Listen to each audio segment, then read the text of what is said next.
Bradley, you have been watching the TV show Victorious for some reason. Why don't you More explain yourself? Yeah, victorious, more like victorious. yeah. So I went and visited our friends in Dallas, and we woke up in the morning all a little bit hungover, and we passed by Victorious on Netflix, and I was like, "Hey, I've heard some rumors about Dan Schneider. For those of you who don't know, Dan Schneider is responsible for pretty much all of the live action shows in Nickelodeon's history. Aside from maybe All That, he did the Amanda Show, he did Drake and Josh, he did iCarly, he did Victorious. Um, so I've heard some things about Dan Schneider about how there's been some sexual allegations against this man, about how For straight up allegations, like oh, Oh yes, yeah, and how he yeah. might have a thing for feet, that, and that's not I, an I would like allegation. to I would like to cross out the word might and replace it with like absolutely fucking definitely has a thing for feet. I So I like like how we've made jokes about this the past two podcasts, by the way, and just now is the explanation. yeah, now's the time because I'm like 3 episodes from the end of Victorious. So like before we jumped into it, we're like, yeah, I think there might be some truth to the feet thing because like I remember there was like an episode of iCarly where they made little people out of their toes and wiggled their feet in front of the camera. So I was like, okay, I got to get into this.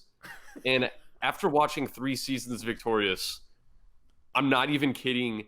Every single episode has some scene or plot point that revolves around feet. Goodness, like how creative can you get?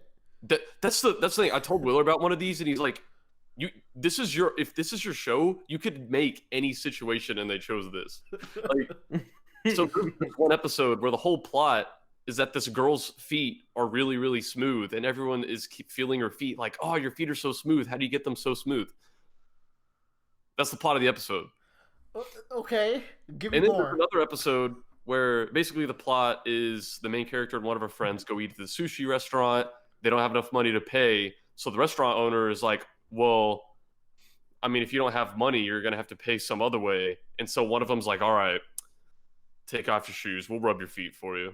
And I'm like, are you fucking serious? And I took pictures of all these too. I have documented every episode when something feet related comes up, I take a picture of it. My phone is filled with Victoria's feet pictures. How many pictures we talking here? Like, oh, dude, like one, like at least a dozen. No, 2 dozen. Like, and then there's one today that I sent them where the one of the main characters, Andre, is helping this girl write a song, and she's like, they're like at school late together, and she's like, hey, do you mind if I ask you something personal? And he's like, go for it. And she's like, well, I don't have a lot of friends, and people say it's because my feet smell. So could you smell my feet? And he grabs her foot, puts it up to her face, and he goes,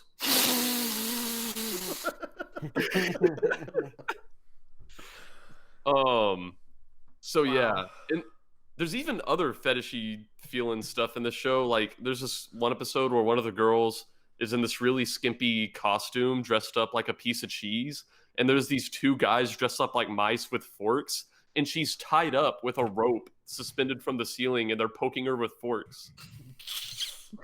Now, If that's not a sex thing, I don't know what is. now I know cheese fetish is very popular, but is this the same guy who did that like Bulldogs cucking show? No, that's a different guy. This Alright. is the same guy who did the iCarly show, which is also like conspiracy to be a fetish-centric show as well. Oh I yes. never realized I liked iCarly. It's like the only There's- one of these shows I watched. There's a reason why you liked it, Willer, Oh and no, it's subconscious to teenagers. it was a Jenna McCartney because I think it was Jenna McCartney.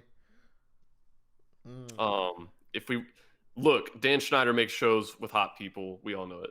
So Bradley, you can't say that at the age that you currently are. all the girls in Victorious were like in their 20s, Oh, Like, okay. starting season 2. That means they were over 18 in season Officer, 1. officer, time skip. So if I want to talk, I feel like I need to at least talk about the show in a non-sexual sense. Yes, please a do. minute or two. The 3 seasons are very distinct. Season 1 is very like standard. This is like, relatable teenage humor. It's very similar to Drake and Josh and iCarly. Season 2 is when they start actually singing in this show. the soundtrack for the show, I will say, is unironically really good. There's some yeah, it has. This is where Ariana Grande got her start. Yeah, like this is back then. If someone said, "Hey," if someone talked about Ariana Grande, and you like, and they're like, "Who?" You would be, "Oh, it's the redhead girl from Victorious," and they'd be like, "Oh, okay." Is she the main character? She's like one of the main characters. Yeah. Oh, okay. I was about to have a moment. I was like, everyone would always, back in high school, everyone would always be like, "Oh, dude, that redheaded girl in Victorious is like the best singer on that show." Like, and look where she is now. Yeah. So, yeah. So, like season 2 is where they start doing songs, and basically the plot of every episode of season 2 is coming up with like any situation they can to get them to sing a song. Like they go to a third world country and they insult the dictator. And they get thrown in prison, and he's like, "If you sing a song I like, you'll get out of prison." And then they're like, "Oh, we got this." I hate that shit. Yeah. So season 2 is very weird. I almost feel like it cannot be canon because the situations are too weird. Oh, the dream season. Now season 3. So season 3 is interesting for 2 reasons. One, it's where the humor goes from like just kind of corny and teenagery to genuinely fucking hilarious. I actually have been laughing my ass off in this season. And number 2, season 3 is like a fever dream. This is like experimental film territory. There are episodes I do not know what the fuck is happening. Oh my god. That sounds great. I feel like season 3 they were on everything when they were writing these scripts. So I don't know. Victorious, I'm having a lot of fun watching it, mostly just because I'm incredulous whenever they blatantly do the feet shit. Like, they have no shame. I have nothing against feet. Like, feet fetishes are among the... There's way worse out there, you know. Oh, yeah. But when you're putting that in every episode of a kid's show, like, what are you trying to do here? He's trying to condition our youth. He's trying to brainwash them into loving Victoria Justice's feet. Okay. Also, there's like an episode where Victoria Justice is in her living room and her mom comes in and immediately is like, "Take off your shirt." And she does it. And then she pulls out this cream and starts rubbing it on Victoria Justice's armpits. Oh, hey, you know what? Never mind. That goes into our later topic. So anyway,